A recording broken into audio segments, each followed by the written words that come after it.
Baik, Assalamualaikum warahmatullahi wabarakatuh. Sebelumnya, saya ucapkan terima kasih kepada Ibu Dian selaku pengampu mata kuliah database tahun ajaran 2021-2022. Tak lupa saya ucapkan terima kasih kepada Pak Gusti yang membantu Ibu Dian selama proses pembelajaran berlangsung. Sebelumnya, perkenalkan saya Nisa Usulfa dengan NIM 4111142040. Di sini saya akan mempresentasikan mata kuliah materi-materi pada mata kuliah database selama 1 semester guna memenuhi tugas proyek akhir database. Mungkin langsung saja.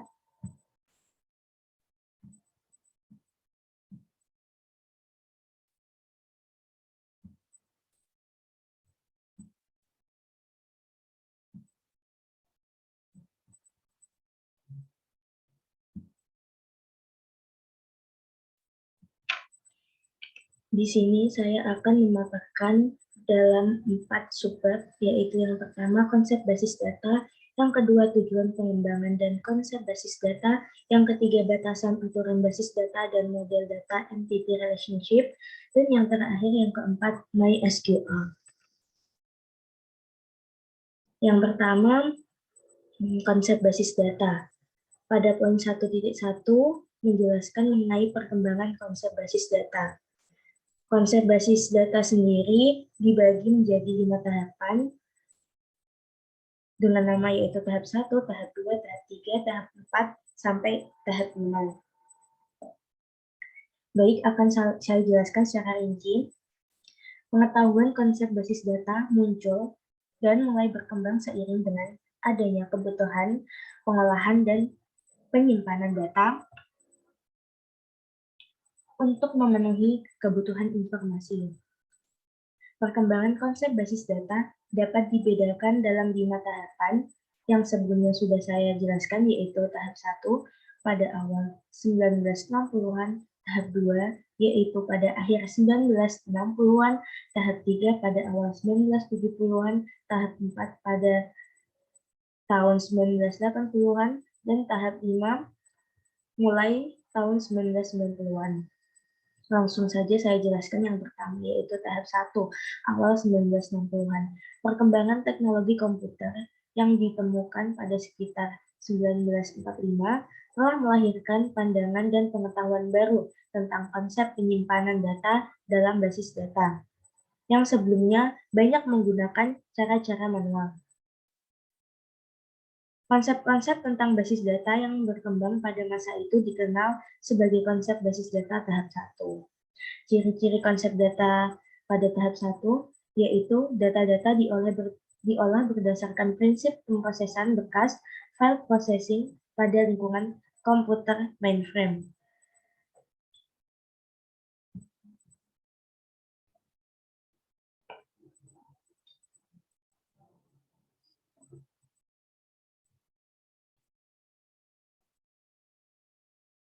Selanjutnya saya akan menjelaskan yaitu pada tahap kedua, yaitu pada akhir 1960-an. Pada akhir 1960-an terjadi kemajuan dan perubahan yang mencolok dalam konsep basis data. Dan selanjutnya konsep-konsep tentang basis data pada masa tersebut disebut sebagai konsep basis data tahap kedua. Konsep basis data pada tahap kedua telah mengubah dan memperbaiki metode penyimpanan dalam basis data. Ciri utama pada tahap kedua ini yaitu sistem basis data, database system, konsep sistem manajemen basis data, database management, dan layanan informasi secara online, dan layanan informasi berbasis teks. Yang ketiga, yaitu tahap 3 awal 1970-an, perkembangan metode penyimpanan data dalam basis data yang lebih baik terjadi pada awal 1970-an. Perangkat keras penyimpanan data yang digunakan saat itu telah semakin baik.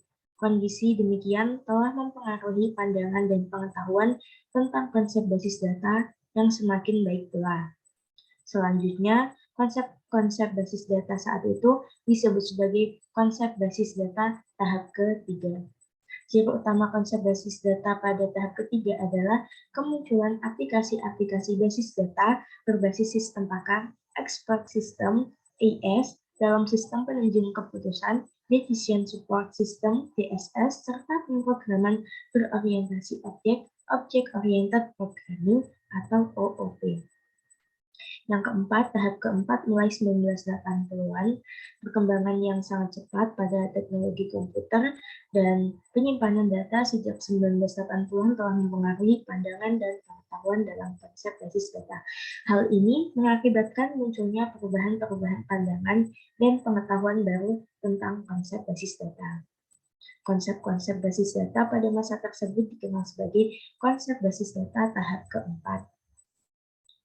Ciri utama konsep basis data pada tahap keempat adalah sistem berbasis hypertext yang memungkinkan penampilan informasi berdasarkan suatu kata kunci pencarian yang dapat dilakukan secara acak. Selanjutnya, yaitu tahap kelima mulai 1990-an.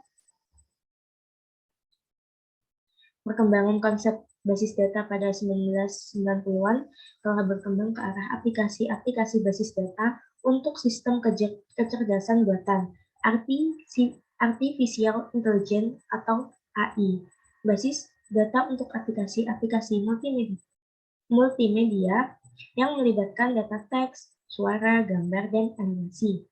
Aplikasi basis data berorientasi objek, Object Oriented Database, OODB, serta aplikasi-aplikasi basis data secara online database untuk jaringan komputer global atau internet. Aplikasi konsep basis data, kabur, Fizi juga mewarnai konsep basis data pada masa ini. Selanjutnya akan saya jelaskan mengenai aplikasi basis data. Saat ini aplikasi basis data telah mencakup seluruh kehidupan manusia. Beberapa contoh aplikasi basis data dalam kehidupan sehari-hari antara lain yaitu pada industri manufaktur seperti produksi, persediaan, pemesanan, pada manajemen rumah sakit seperti registrasi, rekam medis, perawatan, pada manajemen perpustakaan itu mencakup seluruh transaksi. Pada perguruan tinggi, yaitu mencakup mahasiswa, keuangan, perpustakaan, akuntansi, lulusan, dan lain-lain sebagainya. Selanjutnya, saya akan menjelaskan mengenai data dan informasi. Data menjadi bahan dalam suatu proses pengolahan data. Oleh karena itu, suatu data belum dapat berbicara banyak sebelum diolah lebih lanjut.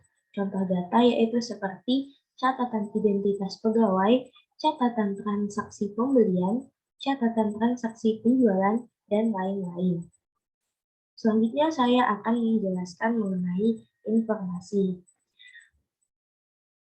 Informasi merupakan hasil pengolahan data, sehingga menjadi bentuk yang penting bagi penerimanya dan mempunyai kegunaan sebagai dasar dalam pengambilan keputusan yang dapat dirasakan akibatnya secara langsung saat itu juga atau secara tidak langsung pada saat mendatang. Untuk memperoleh informasi, diperlukan data yang akan diolah dan unit pengolah. Contoh informasi yaitu seperti daftar pegawai berdasarkan departemen, daftar pegawai berdasarkan golongan, rekapitulasi transaksi pembelian pada akhir bulan, dan lain sebagainya. Selanjutnya, saya akan menjelaskan mengenai sistem informasi dan basis data.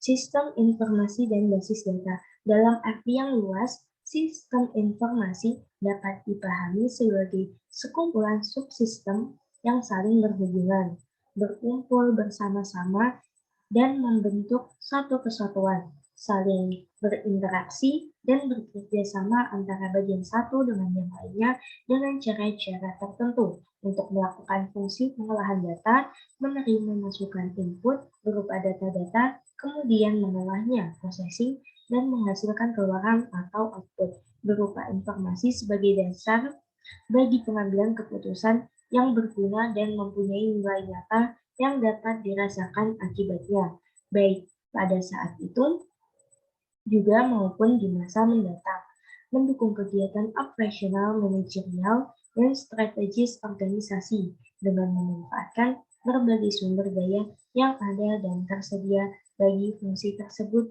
guna mencapai tujuan.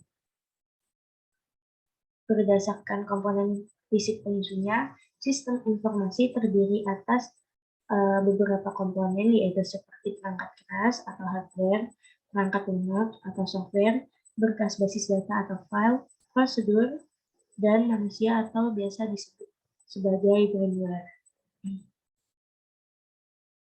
Selanjutnya saya akan menjelaskan mengenai basis data.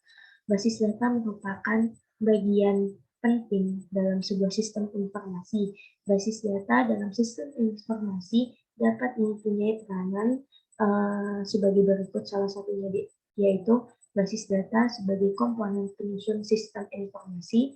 Yang kedua, basis data sebagai infrastruktur sistem informasi. Yang ketiga, basis data sebagai sumber informasi bagi sistem informasi. Yang keempat, basis data sebagai sarana mencapai efisiensi sistem informasi. Dan yang kelima yaitu basis data sebagai sarana mencapai efektivitas sistem informasi.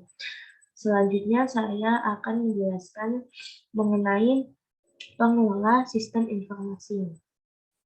Pada masa awal penggunaan komputer, banyak perusahaan membentuk unit organisasi tersendiri yang terdiri dari para spesialis yang bertanggung jawab untuk menerapkan sistem informasi. Namun, kecenderungan yang terjadi saat ini, bagian sistem informasi merupakan sebuah unit yang berada dalam organisasi.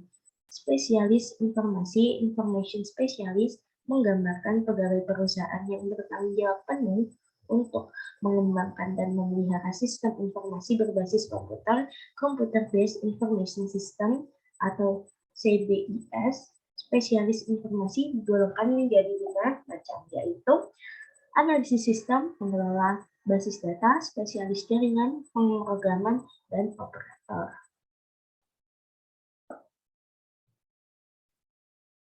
Kesimpulannya yaitu pada subbab yang pertama yaitu mengenai konsep basis data. Pada subbab ini menjelaskan mengenai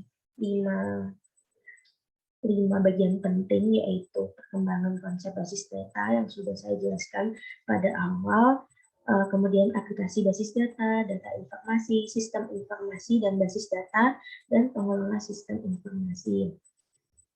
Di mana pada subbab yang pertama ini menjelaskan mengenai hal-hal umum mengenai database yang harus diketahui sebelum lanjut kepada subbab berikutnya. Baik, selanjutnya saya akan menjelaskan mengenai tujuan pengembangan dan konsep basis data.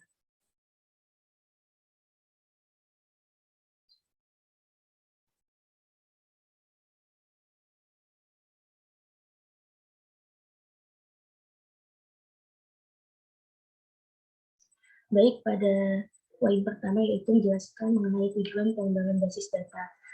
Untuk tujuan pengembangan basis data terdiri dari 2 poin penting yaitu tujuan primer dan tujuan sekunder. Yang pertama tujuan primer. Di sini tujuan primer pengembangan basis data yaitu pertama data-data dalam basis data dapat digunakan oleh banyak pemakai. Yang kedua menjaga investasi intelektual.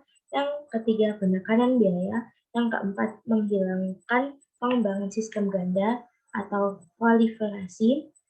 Yang kelima kinerja atau performance, yang keenam yaitu kejelasan atau clarify, yang ketujuh yaitu kemudahan pemakaian, yang kedelapan fleksibilitas penggunaan atau flexibility, yang kesembilan yaitu kebutuhan data yang tidak terantisipasi dapat dipenuhi dengan cepat, yang selanjutnya yaitu perubahan yang mudah, selanjutnya akurasi dan konsistensi, privasi, keamanan, dan ketersediaan. Selanjutnya yaitu tujuan sekunder.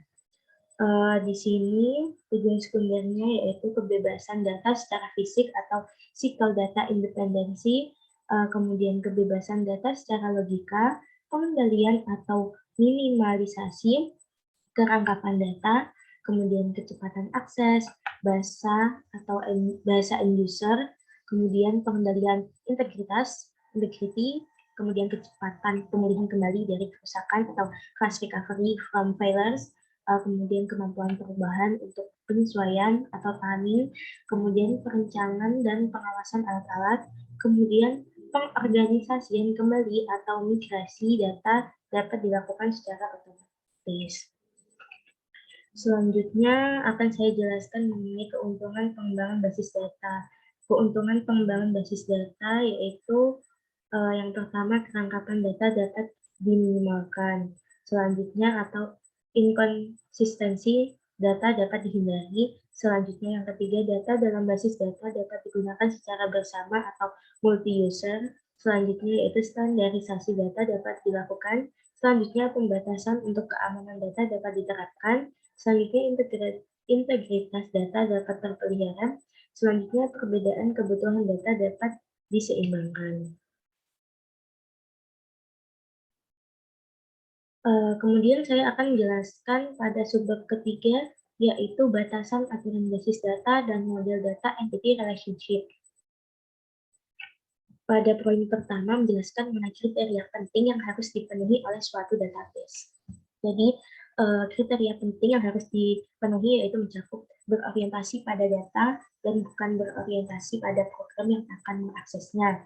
Data dalam basis data dapat berkembang dengan mudah, baik volume maupun strukturnya. Kemudian data yang ada dapat memenuhi kebutuhan sistem-sistem baru secara mudah. Selanjutnya, data dapat digunakan dengan cara yang berbeda-beda. Kerangkapan data dapat diminimalisasi. Selanjutnya, batasan aturan basis data. Di sini batasan aturan basis data yaitu ada kerangkapan data atau data redundancy, inkonsistensi data, data terisolasi, keamanan data, dan integritas data. Data tidak konsisten. Penyebab data tidak konsisten yaitu bisa disebabkan pada saat proses memasukkan data atau data entry yang tidak benar, proses pembaruan data update yang tidak benar, dan pengendalian sistem yang tidak baik atau tidak terkontrol. Selanjutnya, data terisolasi. Penyebab data terisolasi salah satunya yaitu tidak adanya kemungkinan untuk menghubungkan antar data dalam file. Selanjutnya, tidak adanya standarisasi data berkaitan dengan domain atau format data, meliputi tipe dan ukuran data. Solusinya sendiri untuk data yang terisolasi yaitu dengan menambahkan file baru bertipe transaksi yang berfungsi sebagai penghubung antar data dalam file-file yang telah ada, menambahkan kolom yang berfungsi sebagai penghubung dengan file-file lain yang telah ada, selanjutnya menyesuaikan domain kolom yang berfungsi sebagai penghubung. Pada poin kelima, pada subbab ketiga menjelaskan mengenai data security. Aspek keamanan data meliputi yang pertama recovery. Recovery yaitu suatu proses menggunakan kembali basis data dan media penyimpanan cadangan untuk mengembalikan data pada kondisi yang benar karena terjadi kerusakan atau kehilangan data akibat kerusakan media penyimpanan, program aplikasi, OS, basis data, hardware, dan lain sebagainya. Kemudian ada integrity. Integrity sendiri berkaitan dengan untuk kerja sistem untuk dapat menjaga data-data dalam basis data agar selalu berada dalam kondisi yang benar. Tipe dan ukuran datanya up to date, sesuai dengan kondisi aktual, konsisten, dan selalu tersedia. Selanjutnya ada concurrency, berkaitan dengan mekanisme pengendalian basis data saat digunakan oleh beberapa pemakai secara bersamaan agar terhindar dari kesalahan akibat beberapa transaksi berbeda dilakukan secara bersamaan. Selanjutnya ada privacy, dimaksudkan sebagai pembatasan kewenangan akses data dalam basis data untuk mencegah dan melindungi basis data dari pengguna yang tidak berwenang dan mengubah yang tidak dikehendaki. Selanjutnya ada security, yaitu suatu mekanisme sistem untuk mencegah dan melindungi basis data hilang akibat dari kerusakan pada fisik media penyimpanan, kebakaran, banjir, dan bencana lainnya. Selanjutnya akan dijelaskan mengenai data integrity.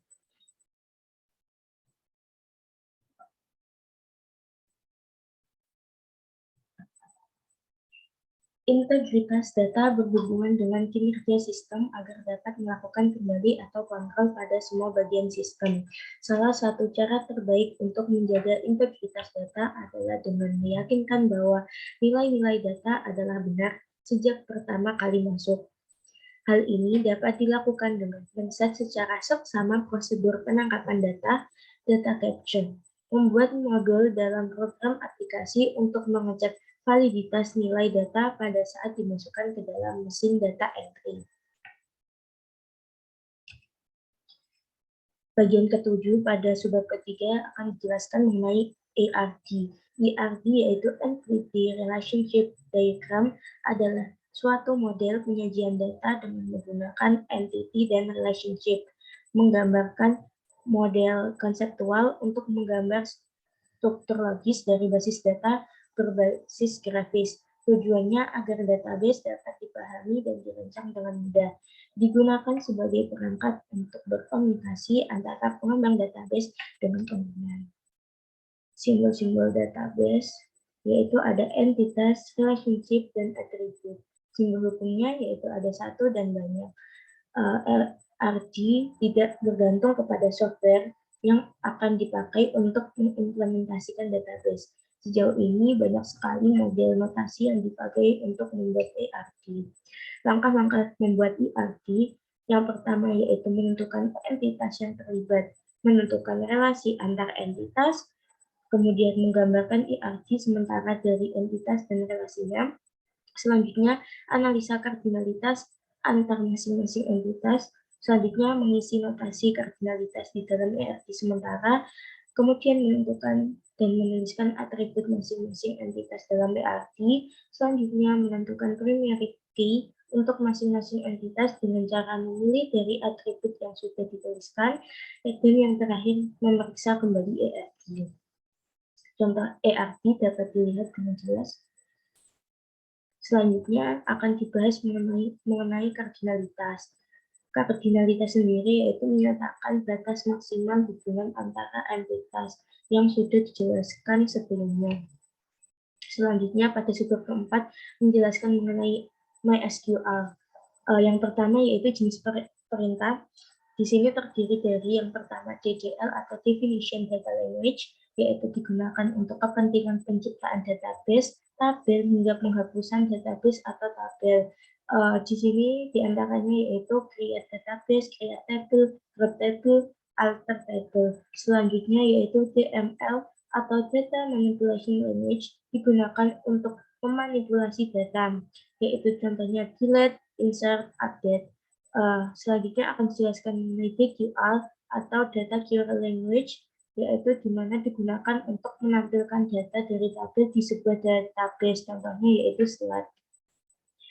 Yang kedua, yaitu akan dijelaskan mengenai tipe data. Pada tipe data sendiri ada tiga tipe data khusus, yaitu yang pertama karakter, yang terdiri dari char, varchar, dan tag. Yang kedua ada bilangan, ada integer, small integer, integer, big integer, float, double, atau real, decimal, numeric, dan selanjutnya lain-lain, yaitu mencakup date seperti tanggal, date time seperti waktu, enum, atau bulan. Dan begitulah pemaparan materi database selama satu semester guna memenuhi tugas proyek akhir.